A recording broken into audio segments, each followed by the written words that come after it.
Halo Sobat Sumut, selamat datang di podcast kita kali ini. Seperti kita ketahui bersama, infrastruktur adalah tulang punggung pembangunan. Di mana seperti harapan kita bersama, bagaimana jalan yang mulus, jembatan yang kokoh dan irigasi yang handal, bukan hanya untuk memudahkan aktivitas sehari-hari, tapi juga dalam menggerakkan pertumbuhan ekonomi dan meningkatkan kesejahteraan seluruh masyarakat Sumatera Utara. Instansi ini masuk dalam program PATS-nya Gubernur, PATS nomor 5, yaitu pembangunan infrastruktur terintegrasi. Bersama kita saat ini telah hadir secara langsung Bapak Dr. Hendra Dermawan Siregar, STP MSI, sebagai Kadis PUPR Provinsi. Kami ucapkan selamat datang Pak, izin. Selanjutnya Pak, kita akan coba menggali lebih dalam bagaimana kira-kira infrastruktur dibangun untuk rakyat, jembatan, untuk rakyat berjalan, jembatan hingga irigasi Pak. Pak Kadis, boleh kira-kira cerita sedikit apa yang menjadi yang melatar belakanginya lahirnya program instansi ini dan mengapa pembangunan jalan, jembatan dan irigasi harus disatukan dalam suatu kerangka besar? Baik, terima kasih. Ya, pertama kali saya ucapkan Assalamualaikum warahmatullahi wabarakatuh. Selamat pagi, salam sejahtera untuk kita sekalian. Terima kasih atas pertanyaan. Ini memang pertanyaan yang sangat mendasar ini Pak. Dan ini selalu menjadi sebuah hal yang mendasar yang dimana sebuah pembangunan infrastruktur itu merupakan menjadi sebuah kebutuhan dasar dalam mendukung peningkatan kualitas hidup masyarakat. Di samping meningkatkan pertumbuhan kualitas hidup, juga beliau infrastruktur ini juga meningkatkan pertumbuhan ekonomi daerah. Jalan, jembatan, dan irigasi yang seperti Bapak sampaikan tadi adalah sebuah prasarana nih Pak. Prasarana yang sangat vital yang tidak dapat dipisahkan satu sama lainnya. Di mana jalan dan jembatan itu merupakan sebuah sarana dan sangat berperan penting dalam memperancar sebuah arus jalan. Baik arus barang jasa, mobilitas penduduk. Nah, sedangkan untuk irigasi, ini menjadi sebuah hal yang menjaga ketahanan pangan dan meningkatkan produktivitas dari sektor pertanian.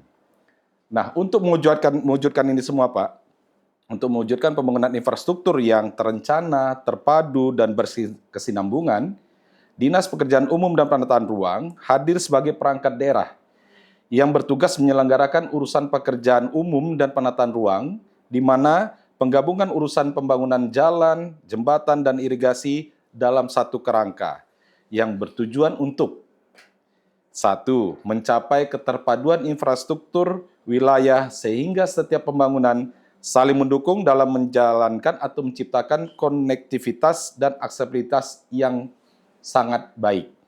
Yang kedua, di mana meningkatkan efisiensi dan efektivitas anggaran dengan menghindari tumpang tindih program serta memaksimalkan pemanfaatan sumber daya yang kita miliki.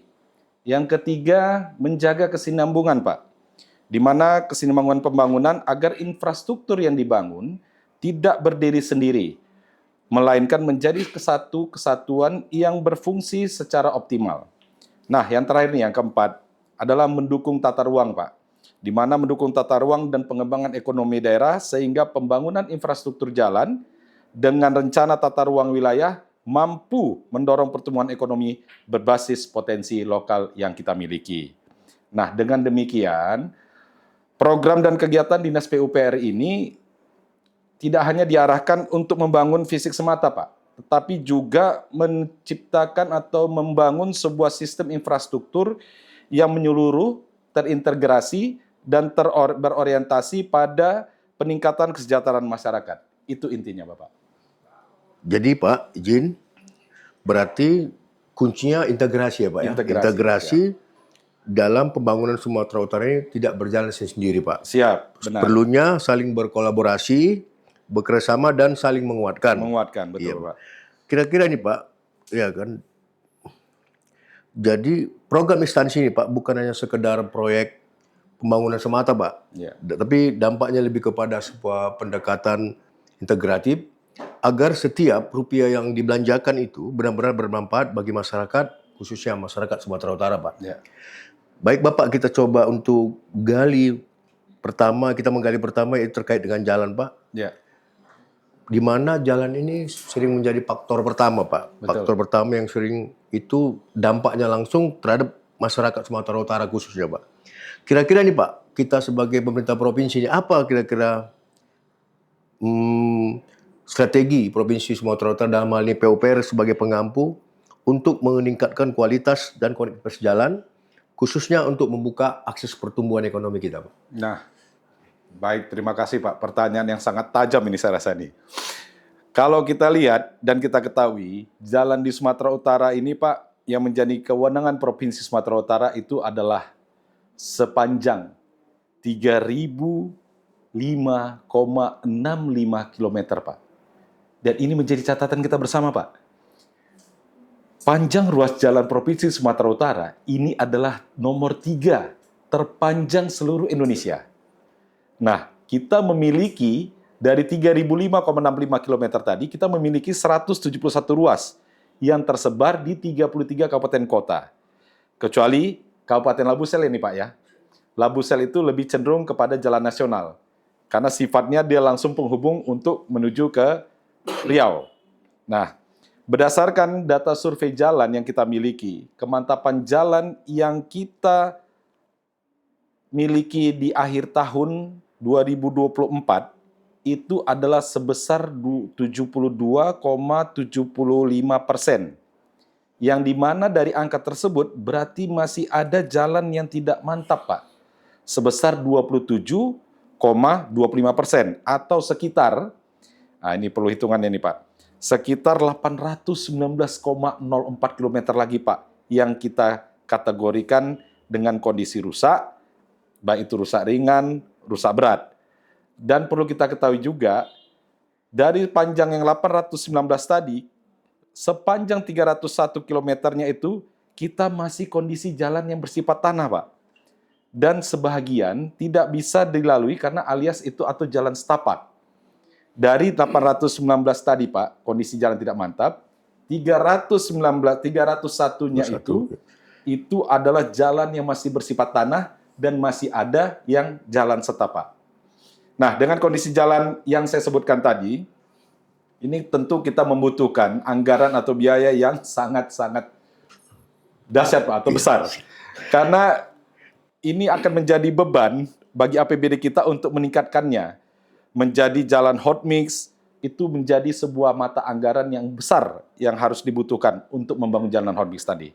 Namun, pemerintah Provinsi Sumatera Utara melalui Dinas PUPR kita memiliki strategi untuk meningkatkan konektivitas yang menjadi program andalan dalam 5 tahun ke depan yang tertuang dalam RPJMD 2025 sampai 2029. Yang pertama, kita akan melakukan program instasi, program infrastruktur terintegrasi di mana pembangunan jalan, jembatan, dan irigasi berada dalam satu kawasan sehingga akan meningkatkan aksesibilitas dan mobilitas komoditas, barang, jasa menuju pusat-pusat perdagangan dan ekonomi dengan program hasil terbaik cepat atau quick wins.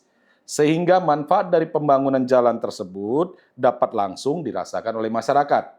Nah, yang kedua, Pak, strateginya adalah program strategis daerah atau PSD, di mana kita akan membangun ruas-ruas jalan baru, penghubung wilayah-wilayah yang terisolir atau strategis yang merupakan kewenangan provinsi yang akan kita lakukan secara bertahap selama 5 tahun yang akan datang, sehingga mempermudah bagi masyarakat kita untuk menjangkau fasilitas-fasilitas pelayanan dasar, baik pendidikan, kesehatan, dan lain sebagainya. Nah, yang ketiga, strategi yang akan kita laksanakan adalah pembangunan yang berbasis kewilayahan, Pak, atau kawasan, dengan perluasan sumber pendanaan pembangunan daerah melalui eksplorasi dan pemetaan sumber-sumber pendanaan APBD atau non-APBD, dalam hal ini misalnya KPBU, Pak. Itulah strategi kita dalam membangun konektivitas jalan yang akan kita lakukan secara kontinu dari 2025 sampai dengan 2029 sesuai dengan tertuang yang di dalam RPJMD. Itu Pak, saya rasa. Baik, Bapak, terima kasih dengan penjelasannya yang begitu sangat detail terkait dengan jalan ini, Pak. Ya. Dengan kondisi jalan kita saat ini yang benar-benar sungguh sangat panjang, Pak, dan sungguh sangat membutuhkan dana yang besar, Pak ya. Benar, Jadi Pak. memang kita bersama yang jalan ke Sumut ini jalan paling panjang, betul, Pak. Iya. Iya, siap. Tapi Pak, terkait setelah jalan, Pak, tidak Ya. terlepas juga dengan jembatan, Pak. Baik. Jembatan itu kan merupakan salah satu sarana vital, Iya, Bapak. vital, Bapak, betul. Di mana kondisi geografis atau iklim kita sangat mempengaruhi kondisi jembatan ini, Pak. Beragam. Kira-kira nih, Pak, untuk mewujudkan itu, tantangan kan pasti ada tantangan, Pak. Tantangan. Pasti. Kira-kira Pak, boleh nggak kira-kira diceritakan kira tantangan terbesar dalam membangun jembatan? Dan kira-kira Pak, ada nih proyek jembatan strategis yang sedang dikerjakan oleh instansi ini, Pak. Baik, terima kasih. Di mana infrastruktur jembatan ini merupakan suatu hal yang penting juga, Pak. Karena ini dasar atau fungsi sebagai penghubung dua wilayah, baik antar desa ke desa, kecamatan ke kecamatan, kabupaten dengan kabupaten, dan antar provinsi ke provinsi, Pak. Nah, yang terpisah oleh sungai maupun saluran irigasi, itulah yang namanya jembatan.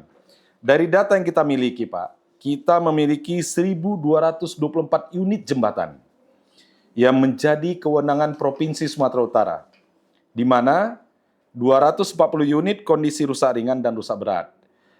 Tentu ini menjadi tantangan juga, Pak. Tantangan tersendiri dalam mengelola. Nah, kendala-kendala yang dihadapi dalam membangun jembatan ini ada 4 catatan, Pak. Yang pertama itu adalah kondisi geologi atau geoteknik dan penentuan jenis fondasi yang kuat dan mampu menahan beban jembatan dan lalu lintas agar tetap stabil meski ada erosi, gempa, atau pergeseran tanah atau hal-hal lainnya, Pak. Nah, yang kedua itu kondisi lingkungan, di mana kondisi lingkungan ini terdiri dari seperti misalnya arus sungai, material hanyutan, rob, dan konflik sosial masyarakat. Nah, ini kondisi lingkungan, Pak.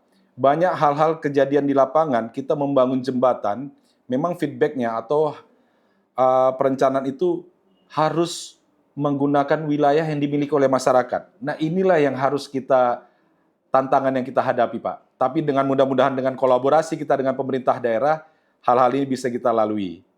Nah, yang ketiga adalah pelaksanaan konstruksi di lapangan, baik waktu, biaya, dan lahan, Pak. Nah, ini juga merupakan sebuah tantangan untuk membangun sebuah jembatan yang baik dan benar. Yang terakhir, yang keempat adalah resiko teknis, Pak. Tidak tepat mutunya, volumenya, resiko lingkungan dengan kondisi topografi dan cuaca yang resiko sosialnya juga menjadi sebuah hal, karena kalau ada konflik sosial timbul akan munculnya konflik, terutama dengan masyarakat sekitar. Nah, di mana itu semua adalah tantangan yang kita hadapi selama membangun jalan dan jembatan. Tapi dalam hal ini, selalu kita menyatakan kita bisa menyelesaikan bersama dengan kolaborasi dengan pemerintah kabupaten kota. Nah, tentu ada, untuk tahun anggaran 2025 ini dalam mendukung pembangunan infrastruktur terintegrasi atau instansi, kita membangun jembatan itu ada sekitar 5 unit, Pak, dengan panjang lebih kurang 218 meter. Dan pembangunan ini akan tetap kami lakukan secara bertahap. Karena pembangunan jalan dan jembatan itu membutuhkan, seperti yang kita sampaikan di awal, membutuhkan perencanaan anggaran yang sangat besar, Pak. Di mana topografi atau hal-hal tertentu, daerah-daerah tertentu seperti Nias dengan yang wilayah kita itu beda, Pak, daripada hal-hal pembiayaan pembuatan aspal maupun jembatannya. Nah, itu untuk jembatan ya, Pak. Untuk jalan, tahun ini kita membangun jalan sebesar 12 ruas, Pak. Ada jalan 12 ruas dengan panjang 44,95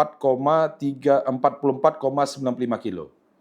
Jadi untuk tahun anggaran 2025 ini, Dinas PUPR melaksanakan kegiatan pembangunan ruas jalan sepanjang 44,95 kilo dan membangun jembatan sebanyak 5 unit dengan panjang 219 meter.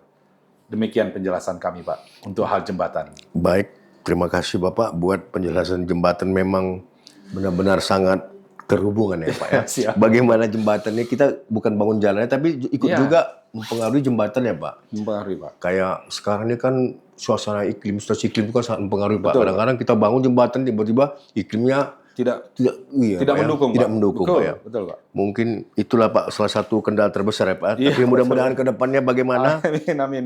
PUPR ini bawa kepemimpinan Bapak untuk supaya lebih makin tambah meningkat Pak untuk mendukung Ya. program Gubernur Sumatera Utara kita ini Pak. Siap, mudah-mudahan. Baik, tidak terlepas dari jalan Pak, ada juga ini Pak terkait dengan irigasi nih Pak. Wah, iya, Irigasi ini tidak lepas Betul. jalan, jembatan irigasi Pak ya. Seperti kita ketahui bersama-sama Pak, ada 5 program. Ya, 5 program prioritas, 5 kawasan ya, Provinsi Sumatera Utara Pak, yaitu kawasan pertumbuhan, kawasan komoditas unggulan, kawasan swasembada pangan, air dan energi, kawasan afirmasi, dan kawasan konservasi rawan bencana. Yang ingin kami tanyakan kira-kira Pak, bagaimana program instansi ini di dalam mendukung 5 kawasan prioritas Provinsi Sumatera Utara itu Pak? Izin. ya, baik. Terima kasih, Pak. Ini memang agak strike ini pertanyaan ini. Karena kalau kita melihat berdasarkan dokumen RPJMD yang kita miliki tahun 2025 sampai 2029, di mana Sumatera Utara itu menetapkan 5 kawasan yang menjadi potensi pembangunan, yang seperti Bapak sampaikan tadi. Yang pertama, kawasan pertumbuhan. Kawasan pertumbuhan ini adalah sebuah kawasan yang mendukung kebutuhan, baik itu di kawasan yang berfungsi sebagai pusat pertumbuhan ekonomi dengan melaksanakan pembangunan dan rehabilitasi jaringan irigasi maupun jaringan jalan. Nah, ini juga menjadi sebuah hal di mana irigasi ini menjadi sebuah wilayah yang bisa dikatakan wilayah penyangga, Pak. Ya, itu ada di Kota Medan, Binjai, dan Deli Serdang dan Karo, Mebidangro, Pak. Ini untuk di kawasan pertumbuhan, khususnya di bidang irigasi ya Pak. Karena ini juga mendukung sebuah kebutuhan air ini Pak. Jaringan irigasi ini, mendukung kebutuhan air. Nah, untuk kawasan komoditas unggulan, kita harus menjamin ketersediaan air untuk komoditas pertanian Pak. Hortikultura dan perkebunan unggulan, seperti yang kita miliki kan perkebunan itu sawit ya Pak ya. Dengan melaksanakan rehabilitasi saluran irigasi sekunder dan tersier di sentra padi. Ini sentra kita Pak, untuk kawasan padi ini, pertanian padi ini lumayan cukup mempunyai wilayah yang cukup luas, tapi yang paling gede yang kita miliki itu di wilayah Serdang Bedagai, Langkat, dan Labuan Batu. Ada juga batu bara ya, batu bara juga memiliki potensi untuk komoditas unggulan seperti padi tadi. Nah, untuk kawasan swasembada pangan, air, dan energi Pak, ini kita juga harus menjamin ketersediaan air untuk komoditas pertanian, hortikultura, dan perkebunan unggulan dengan melakukan jaringan irigasi rusak akibat sedimentasi dan kerusakan bangunan sadap, serta melakukan pengembangan jaringan irigasi untuk meningkatkan indeks pertanian, Pak, atau pertanaman, atau IP, lahan fungsi ataupun lahan pasang surutnya. Ini untuk kawasan swasembada pangan. Nah, untuk kawasan afirmasi, ini irigasi adalah membantu masyarakat di daerah tertinggal, Pak, dan perbatasan agar memiliki akses pertanian yang baik. Jadi, untuk membangun irigasi di kawasan afirmasi ini juga harus kita lakukan, karena ini mendukung daripada untuk ketahanan swasembada pangan tadi yang seperti nomor 2 tadi ya Pak ya, nomor 3. Nah, untuk kawasan konservasi atau rawan bencana, di mana irigasi ini mendukung daripada pertanian yang ramah lingkungan Pak, dan mengendalikan resiko banjir atau longsor dengan melaksanakan pembangunan saluran irigasi, saluran pengendali banjir yang terintegrasi untuk kawasan rawan genangan, serta pembuatan terasering dengan sistem irigasi di lahan miring atau gunung. Itu lahan miring itu ada kita miliki itu Pak. Nah, untuk mengurangi erosi dan penguatan bangunan irigasi dengan bronjong atau talut di wilayah rawan longsor. Jadi itulah yang bersifat dengan namanya irigasi Pak, yang kita laksanakan pada saat ini dan yang akan datang. Baik Bapak, terkait dengan irigasi merupakan salah satu yang sangat mempengaruhi ya Pak. Mempengaruhi, Apalagi Pak. ya Siap. untuk ketahanan pangan ini Ketahanan Pak. pangan. Irigasi ini benar-benar harus menjadi perhatian khusus Pak. Betul, Iya. betul, siap. Karena ini salah satu untuk mempercepat pertumbuhan itu kan Pak. Kalau Pertumbuhan, ya. ketahanan pangan tuh kalau irigasi nggak benar, nggak bagus, jadi repot juga kan Pak. Iya. Jadi nggak terwujud apa yang kita Siap. ini kan Pak ya. Karena kita salah satu juga mendukung programnya PHTC dan PSN ya Pak ya. Benar Pak. Ketahanan pangan Pak. Ketahanan pangan Siap. benar Pak. Jadi Pak, untuk selanjutnya Pak izin Bapak, kira-kira ini Pak, untuk bagaimana kira-kira pendekatan yang terintegrasi itu terkait dengan jalan jembatan untuk mempercepat membangun daerah itu, Pak? Kira-kira bisa tolong jelaskan, Pak? Baik. Kalau kita lihat, Pak, salah satu kekuatan Dinas PUPR ini memang ada pada pendekatan yang terintegrasi.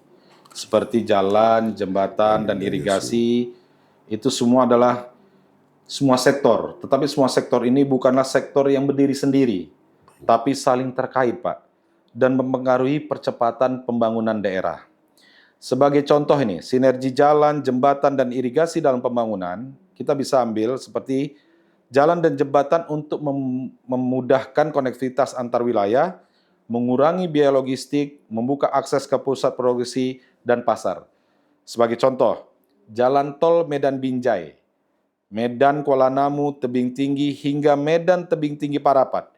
Itu semua membuka akses cepat, Pak, menuju kawasan pariwisata Danau Toba dan kawasan industri di Deli Serdang serta kawasan ekonomi khusus Semangke. Nah, itu jalan dan jembatan, Pak. Untuk irigasi, di mana irigasi itu untuk menjamin ketersediaan air, baik di pertanian, untuk gunanya meningkatkan produktivitas pangan, dan pada akhirnya mendorong pertumbuhan ekonomi daerah. Contoh kecilnya adalah daerah irigasi atau yang kami sebut dengan DI, Pak. DI Batanggadis, daerah irigasi Seular, hingga daerah irigasi Babolon adalah menopang ketahanan pangan sumut yang dikenal sebagai lumbung padi dan perkebunan. Program rehabilitasi jaringan irigasi meningkatkan luas areal fungsional, Pak, sehingga produksi beras, jagung, hortikultura yang lainnya naik, sekaligus juga memperkuat sektor dengan yang bersifat ekspor, Pak, seperti misalnya kopi Mandeling, karet, sawit. Nah, yang dimana keterpaduannya adalah ketika jalan dibangun menuju sentra pertanian dan irigasi dikelola dengan baik, hasil panen tersebut akan lebih mudah diangkut ke pasar dan industri, Pak. Artinya, pembangunan infrastruktur yang kita lakukan bukan hanya sekedar mempermudah mobilitas, tetapi juga memperkuat rantai atau nilai ekonomi sebuah daerah. Itu halnya, Pak.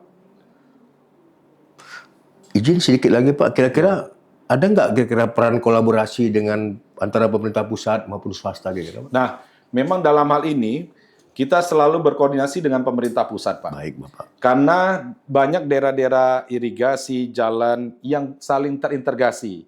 Kita memiliki jalan kabupaten kota, jalan provinsi, dan jalan nasional. Nah, ini semualah akhirnya yang kata kolaborasi itu tidak pernah pisah dari kegiatan kita, Pak. Harus tetap kita koordinasi, komunikasi baik dengan pemerintah kabupaten, pemerintah pusat. Karena ini saling terintegrasi dan mempengaruhi sebuah nilai pembangunan. Itu menurut saya, Pak. Baik, terima kasih, Bapak. Jadi kembali lagi, Pak, ke pernyataan Bapak tadi bahwasanya infrastruktur ini membutuhkan dana besar. Ini dia. Ini benar-benar sangat membutuhkan dana besar, Pak. Iya, Pak. Jadi kalau kita rencanakan pun, kalau dananya memang tidak tersediakan, jadi akhirnya memperlambat, Pak. Iya, betul, Pak. Jadi kira-kira nih, Pak, apalah kira-kira kita buat, bagaimana strategi Bapak itu untuk agar pendanaan instansi ini dia tetap berkelanjutan, Pak. Dan kira-kira ada nggak peluang kerjasama dengan pihak swasta melalui KPBU-nya, Pak? Boleh jelaskan, Bapak? Pembangunan infrastruktur yang berskala besar memang membutuhkan dukungan pendanaan yang signifikan, Pak, atau yang sangat kita bilang sangat besar juga. Nah, Dinas PUPR dalam hal ini menyadari, Pak, bahwa kunci keberlanjutan sebuah pembangunan terletak pada strategi, Pak. Baik strategi pembiayaan yang tidak hanya mengandalkan anggaran pemerintah, tetapi juga membuka ruang kolaborasi lintas pihak. Salah satu strategi yang kami tempuh adalah mengoptimalkan alokasi APBN dan APBD secara efektif serta transparan, sehingga setiap rupiah itu benar-benar menghasilkan dampak nyata bagi masyarakat. Selain itu, Pak, Dinas PUPR juga terus mendorong pemanfaatan skema kerjasama pemerintah dengan badan usaha atau KPBU sebagai alternatif pembiayaan. Melalui skema ini, sektor swasta dapat berperan aktif, baik melalui investasi langsung, dukungan teknologi, maupun manajemen operasional, sementara pemerintah tetap memastikan arah pembangunan sejalan dengan kepentingan publik. Contohnya, dalam pembangunan jalan tol, Pak. Dalam pembangunan jalan tol dan jembatan strategis, keterlibatan swasta itu mampu mempercepat realisasi proyek tanpa membebani anggaran negara secara berlebihan. Demikian pula pada proyek irigasi modern. Kolaborasi dengan mitra swasta memungkinkan penerapan teknologi hemat air yang mendukung produktivitas pertanian sekaligus menjaga keberlanjutan lingkungan tersebut. Dengan pendekatan pendanaan yang beragam dan berimbang, Dinas PUPR tidak hanya memastikan keberlanjutan pembangunan infrastruktur, tetapi juga membuka peluang bagi inovasi, efisiensi, dan pemerataan manfaat bagi masyarakat luas. Kemarin kita juga ada semacam kolaborasi, Pak, dengan Inalum. Jadi tahun 2013 sampai 2018 mereka melakukan pemanfaatan ruang jalan yang digunakan oleh mereka dalam hal produksi apa segala macam. Nah, mereka itu yang merawat jalannya, Pak. Itulah kolaborasi yang kami bangun. Ya. Dan desainnya itu kami yang memberikan. Bagaimana cara mendesain sebuah pembangunan jalan yang baik dan mereka yang melakukan pembangunan jalan tersebut. Itulah bentuk sebadam kerjasama dengan pihak swasta, Pak. Baik Bapak. Selanjutnya Pak, kira-kira nih Pak, kan sudah kita laksanakan nih Pak, baik itu pendanaannya, kegiatannya, kira-kira dampak apa ya Pak, kira-kira yang dirasakan dari program instansi yang sudah dirasakan masyarakat Pak? Kira-kira dampak apa Pak, izin Bapak? Baik. Dan ada nggak kira-kira Pak suatu contoh wilayah atau desa yang ekonomi tumbuh pesat setelah munculnya program instansi ini Pak? Boleh tolong Baik, dijelaskan? terima kasih Pak. Ini harus membuka kamus juga ini, karena memang dari sekian banyak pertanyaan ini memang yang hal ini memang harus dijelaskan juga. Ada nggak dampak nyatanya kan? Baik. Baik Pak, manfaat yang dirasakan dari program pembangunan infrastruktur terintegrasi atau instansi yang seperti Bapak sampaikan tadi oleh masyarakat jika pembangunan jalan, jembatan, dan irigasi dibangun dalam satu kawasan terintegrasi adalah untuk terwujudnya efisiensi pembangunan, akses pasar, dan produktivitas meningkat, serta kawasan itu bisa berkembang lebih cepat sebagai pusat pertumbuhan baru. Jadi pola pembangunan yang terintegrasi jalan, jembatan, dan irigasi ini pada umumnya dipakai pada kawasan food estate, bendungan, dan kawasan pertanian terpadu, Pak. Tujuannya di mana supaya pembangunan tersebut tidak parsial, melainkan menjadi sebuah hal langsung yang berdampak ke ekonomi masyarakat. Salah satu contoh wilayah yang menerapkan program instansi ini adalah Food Estate Kalimantan Tengah atau Kabupaten Pulang atau Pisau dan Kapuas. Ini memang masih di tempat luar ini ya Pak. Jalan dan jembatan itu di mana pemerintah membangun dan memperbaiki akses jalan, produksi, serta jembatan untuk membuka konektivitas lahan pertanian ke pasar. Irigasi juga membangun rehabilitasi jaringan di lahan rawa untuk mendukung ketersediaan air. Integrasi jalan, di mana akses distribusi hasil panen pertanian tadi, ada jembatan menghubungkan lahan yang terpisah aliran sungai, dan irigasi menjadi sebuah hal yang menjaga produktivitas pertanian padi. Nah, manfaatnya ini semua mendukung program ketahanan pangan nasional dan mengurangi ketergantungan impor bebas. Memang ini manfaat yang dirasakan oleh masyarakat Sumut, ini memang masih kita berikan semacam gambaran, Pak. Mudah-mudahan nanti di daerahnya Batubara itu daerah irigasi Cinta Maju. Cinta Maju itu merupakan suatu potensi lahan pertanian yang cukup besar, di mana ini kita akan kolaborasikan dari irigasinya dan jalannya, ini menjadi sebuah aspek penting dalam meningkatkan efek ke perekonomian masyarakat, khususnya di kawasan tersebut, Pak. Dan seperti Bapak pertanyakan tadi kan, bagaimana cara pemerintah menghadapi agar pembangunan tidak terhambat? Tidak terhambat, benar Bapak.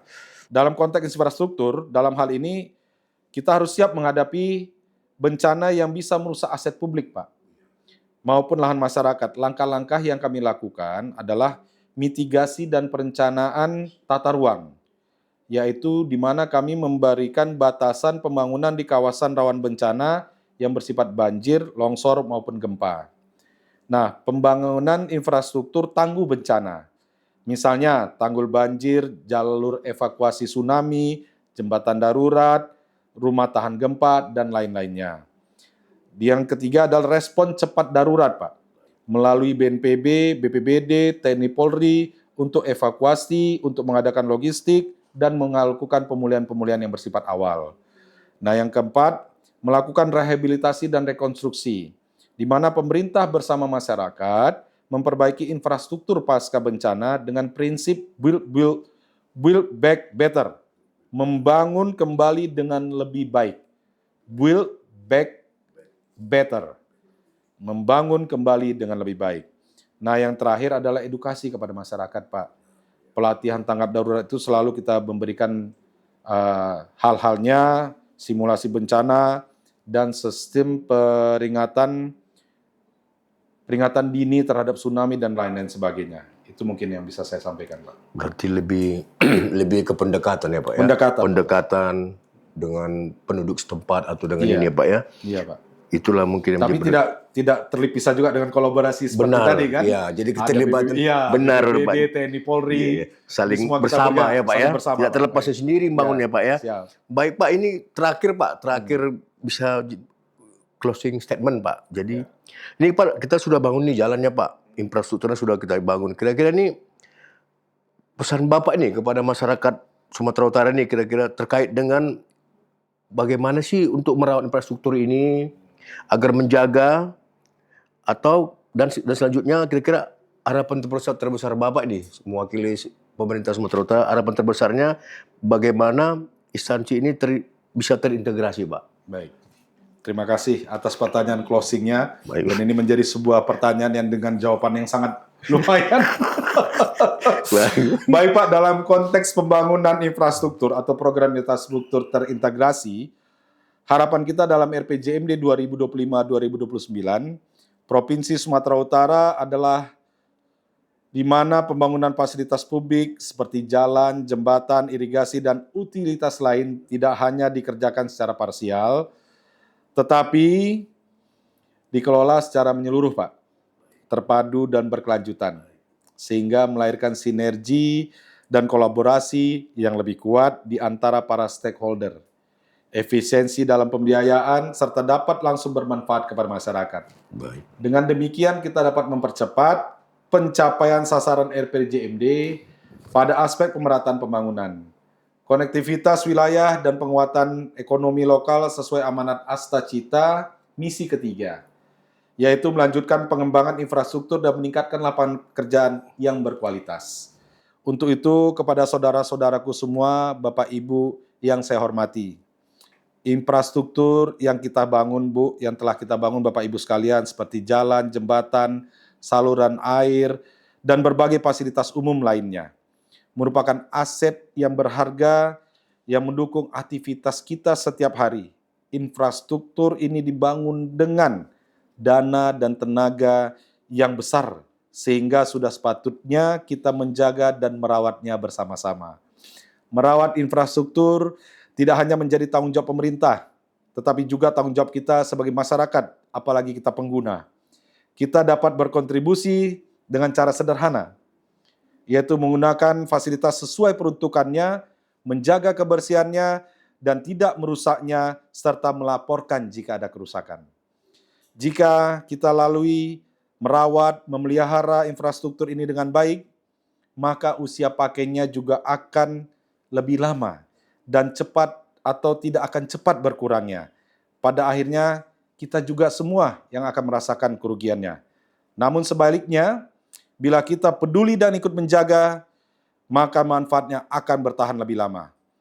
Pembiayaan, perbaikan dapat kita minimalisir atau kita tekan, dan lingkungan kita akan semakin nyaman, aman, dan berkelanjutan.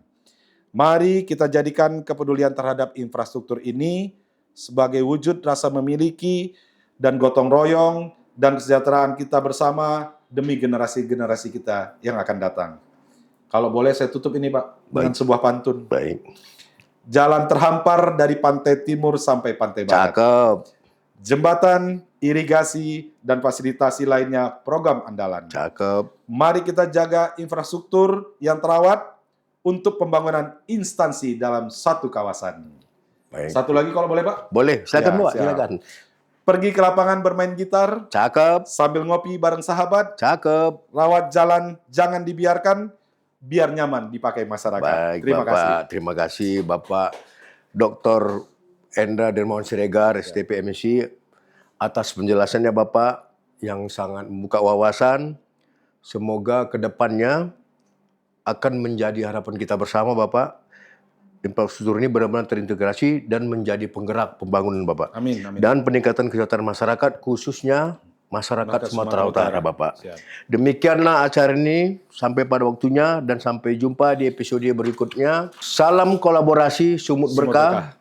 Transformasi perencanaan pembangunan Sumatera Utara cepat, tepat, bermanfaat.